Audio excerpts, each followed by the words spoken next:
coaching collaboration began with a teacher who wanted her kindergarten students to experience Caroline's Wilderness Trail and outdoor classroom for the first time.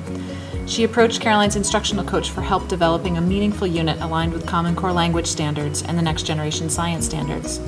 We wanted the students to enjoy their time outside while capitalizing on their natural curiosity and desire to talk about what they noticed and learned. We decided to teach them how to capture their learning on the trail using iPads. We then listened to each of their observations, recording the percentage of domain-specific language and academic vocabulary they used in their observations and how this changed over time.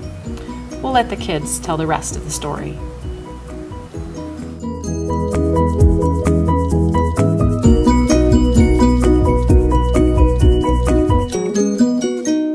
First, we went out on a nature trail for a little walk. First, we did the play pods with Miss Sue, and we made a home for this animal, and it could get out and so no one would find it. And we had to use a lot of teamwork.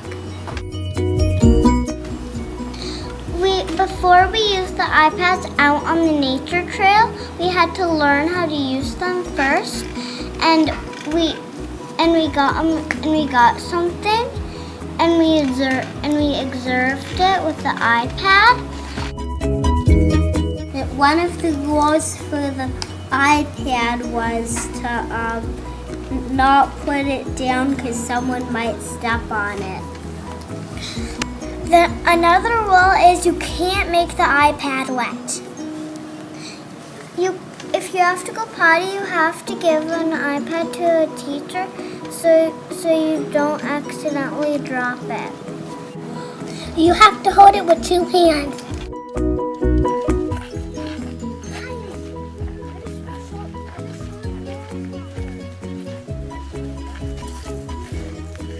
And when we got really used to the wilderness trail, we got iPads and we got to take them out onto the trail to do observations on things with them. This rock has fossils on both sides, see? I don't know why. It has shell, fossil inside it and on it. On the other side it has all sorts of fossils. This is white, and it's peeling off, and doesn't smell like anything. I wonder what kind of wood it is. The flowers look a little pink, light pink, like pinkish white. I wonder what kind they are.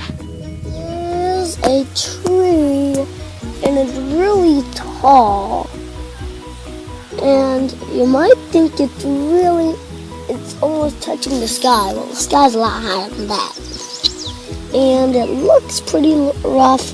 There's a lot of moss on the bottom of it. It starts out big, then it gets smaller and smaller and smaller, then it gets smaller and smaller and smaller and smaller and smaller. And then that's it, the end. We used our nature journals to draw and write our observations.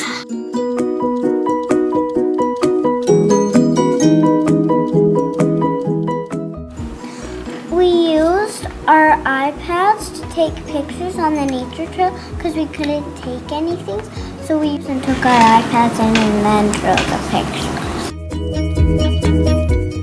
We went on the trail one time and pretended to be an animal. So we were looking for signs of food, water, and shelter for our animal. My name's Charlotte, and I'm a bunny, and I can hide in this and eat it. This is yummy, so I'm going to eat it right now. Animal is a butterfly, and my butterfly could drink this flower and it drinks nectar. If I was a beaver, twigs and mud, sticks and mud to put on my lodge to make it. The end.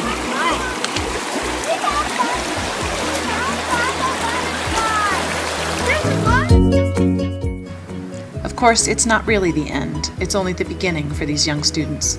Over the course of the 6-week unit, students' language exploded into robust use of domain-specific language, like observation, 6 Mile Creek, food, water, shelter and habitats, etc., and academic vocabulary, like I notice, I wonder, expect, think, and reflection.